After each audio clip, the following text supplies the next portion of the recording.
السلام عليكم ورحمة الله ومرحبا بكم معايا في قناتي وقناتكم شهوات مع أزهار. كنتمنى تكونوا كاملين بخير وعلى خير وصحيحتكم على خير إن شاء الله وانتم كتشاهدوا هذا الفيديو. غادي نشارك معكم اليوم الفقاص اللي يعني ما كيخطاش المائدة المغربية. كنحضروه في كاع المناسبات والاعياد بطبيعة الحال منه كنسبقوا هو والغريبة. غادي نشاركوا معكم ان شاء الله بواحد الطريقة اللي سهلة وبسيطة وبعض المكونات اللي كيساعدوا على انه ما يتهرسش لينا. كيف كتشوفوا راني محضره معكم اللوز اللي درتو صاين على كمالو، واخا هكا كيفاش كنجيو كنقطعوه كيف كتشوفوا راه كتقطع الحبه طريفات صغار وسط من الحبه ديال الفقاس بلا ما تهرس بلا ما حتى شي حاجه. كيف كتلاحظوا معايا راه كيتقطع بكل سهوله. وبالنسبه للوز راه ما كنفزقوه ما والو، كنديروه مباشره في العجين. وهاد الطريقه هذه راها ناجحه 100%. غير جربوها وتبعوا المقادير وتبعوا الطريقه من الاول حتى الاخر وان شاء الله واكيد ان شاء الله يا ربي غادي ينجح معكم من اول تجربه. واخا تكونوا اول مره غادي تجربوه ان شاء الله ما غاديش يحشمكم. نخليكم وندوزو نتعرفوا على المقادير وطريقه التحضير. بالنسبه للمقادير هنا عندي 6 ديال الحبات ديال البيض، عندي معلقه صغيره ديال الملحه، وكاس ونصف كاس ديال سكر سنيده، يعني كاس ونص ديال السكر سنيده. بغيتو ديروا 2 كؤوس ديروهم، ولكن من الاحسن يعني نقصوا شويه من الحلاوه. الفقاس ما خصوش يجي حلو بزاف. كاس ونص راه كافي في 6 ديال الحبات ديال البيض. هنا من بعد ما خلطنا داك السكر مع مع البيض عفوا، هنا كنضيفوا 2 كؤوس ديال زيت النباتيه. ديما العبار اللي كنعطيكم بالكاس ديال العنبه. وغادي نضيف واحد نص كاس ديال ماء الزهر. هذا الماء الزهر كيخلي الفقاس كيجينا هكا مقرمش وحتى المذاق ديالو كيجي بنين. وهنا غادي نضيف واحد المعلقه ديال الزبده، معلقه كبيره عامره ديال الزبده يعني زبده ديال الاكل. درت انا زبده ديال البواطه العاديه. الصراحه هاد المعلقه ديال الزبده راها كتساعد بزاف باش ما يتهرسش لينا الفقاس فاش نكونوا كنقطعوه. هنا عندي واحد 2 معالق كبار عامرين ديال النافع مطحون، واحد الكاس ديال العنبه ديال الزنجلان يكون يعني منقي ومغسول ومصهد شي شويه، ما محمرش مزيان ولكن غير مصهد وصافي. وهنا عندي تقريبا واحد الكاس ديال اللوز اللي صاين، يعني غير غسلته وصافي، ما فزقناه ما حتى شي حاجه، غير كترطبوا اللوز مثلا في ماء الزهر ولا في الماء. ملي كديروه وكتقطعوه هو كيتقطع، ولكن فاش كنجيو نحمروا الفقاس راه كيبقى لينا خضر في الماكله. يعني فاش كناكلوا الفقاس راه كنحسوا بداك اللوز خضر، يعني رطب ماشي مقرمش وبنين. من الاحسن ما تفزقوش اللوز نهائيا، راه نفس النتيجه كتعطيكم حتى هكا، راه ما كيتهرس ما حتى شي حاجه. انا غير غسلته من من الغبره وكل شيء وصافي ودرته مباشره في العجين. كاس ديال اللوز صافي. وكنبقاو كنضيفوا الدقيق بالتدريج مع 2 اكياس ديال خميره الحلويات من وزن 8 غرام، يعني المجموع 16 غرام ديال خميره الحلويات. صافي وكنحصلوا على العجين بهذا الشكل هذا. غير كنجمعوه ما كندلكوش العجينه باش ما ديما الحلوه اللي كيكون فيها الزيت ما كنبقاوش كندلكوها ولا كنبالغوا في العجن ديالها باش هكا ما كتطلقش لينا الزيت. صافي. وهنا كنديروا هكا حرابل، كنقسموا داك العجينه على 5 اولا 4 ديال الحصص على حساب يعني اللاطه اللي عندكم، على قياس اللاطه اللي عندكم.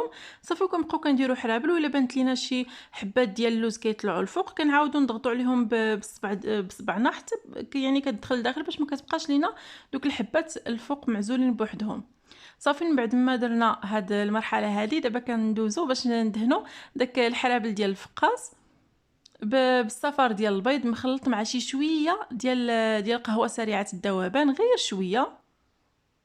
صافي. وكندهنوا مزيان بداك البيض مع القهوه، وكنديروا واحد الكوردون وكنثقبوا به الفقاس باش هكا ما كيطرطقش لينا في الفرن. فاش كندخلوه يطيب ما كيتفرقعش ويطرطق ويجينا هكا مفلح بزاف، يعني مشرط بزاف ومطرطق. صافي. وكنديروا دوك الخطوط بالشوكه يعني بالفرشيط من الفوق باش من بعد كيجينا دوك الخطوط هكا فيه. صافي. وهانتوما كيف كتشوفوا كيطيب مزيان وكيتحمر. كنديروه يعني نار متوسطه حتى كندخلوا الفقاس اللاطه للفرن، عاد كنشعلوا عليه الفرن وكنخليوه على نار متوسطه عفوا حتى كيطيب. هانتوما كيف كتشوفوا راه ما كيطرطق ما حتى شي حاجه. وكيجي يعني دوك الشراطي راه من الاول كانوا فيه فاش درنا دوك الحرابل كيف ما لاحظتوا معايا، راه من الاول كانوا فيه دوك الشراطي، ما طرطق ما والو حيت قبلنا كامل بالكوردون وصافي. من بعد كنديروه ما كنفزقوا لا فوطه لا حتى شي حاجه، غير كنديروه في واحد المنديل ناشف عادي ونديروه في واحد البلاطو صافي، وكنغلفوه بالسلوفان من الفوق بلاستيك مزيان باش كيرجع عليه داك الصهد وهكا كيرطب يعني وكيتقطع لينا من بعد بكل سهوله بلا ما تحتاجوا ديروا داك تفزقوا داك المنديل. بالنسبه كتخليوه تقريبا من 4 السوايع حتى 6 السوايع، او لا كديروه في العشيه وتبيتوه ليله كامله حتى الغد ليه في الصباح عاد باش كتقطعوه وتكملوا الطياب ديالو. هنا انا تقريبا خليته واحد 6 ديال السوايع صافي. ومن بعد كيف كتشوفوا معايا غادي ندوزو باش نقطعوه. هذيك الفقاصه ديك الحربول غير قسمته باش ما يتهرسش فيه حيت جا كبر من البلاطو صافي. انا هنا كنحيد دوك الجنيبات ديال البيض اللي داك البيض يعني كيهبط هكا في دوك الجنيبات وكيتشكل ديك السميطه ديال البيض. انا كنحيدها هكا باش ما كتبقاش باينه، غير هكا بجنيب ديال الموس صافي. ومن بعد كندوزو باش نقطعوه. هنا كتاخدوا واحد السكين يكون شي شويه حاد، يعني سكين يكون شويه ماضي، وما لقاوش حسن من هذا السكين هذا ديال حاده معروف، يعني يكون سكين جديد هكا خليوه غير التقطع ديال الفقاس باش ما يحفاش، غير قطعوا به الفقاس وخبيوه عاوتاني. هذا السكين يعني راه كيكون ماضي وكيكون زوين بزاف، كيساعد على باش نقطعوا الفقاس بلا ما يتهرس. هنا كيف كتشوفوا ها نتوما داك الفقاس راه كيتقطع وسط من داك اللوز عفوا راه كيتقطع وسط من الفقاس بلا ما يهرس لينا الحبات، كيجيو هكا باينين دوك الطريفات مقطعين وسط من الحبات ديال الفقاس. شوفوا معايا وما كيتهرس ما والو، طريقه راها ناجحه 100% وبسيطه، يعني طريقه مو بساطه. وبالنسبه للزرارع كيف شفتوا معايا تقدروا ديروا غير النافع بوحدو بلا ما ديروا الزنجلان، تقدروا ديروا غير الزنجلان ما ديروش النافع بالنسبه للناس اللي ما كتعجبهمش النكهه ديال النافع. يعني دوك الاضافات دوك الزرارع راهم كيبقاو هما الاساس. النافع والزنجلان كيكونوا في الفقاص، يعني من بعد كنديروا حنا يا اما كاوكاو يا اما اللوز، كيبقى على حسب الذوق وعلى حسب الاختيار. بالنسبه للفقاص يعني بالنسبه للزرع كيبقاو اذواق في الفقاص، كتضيفوا نتوما داكشي اللي بغيتو.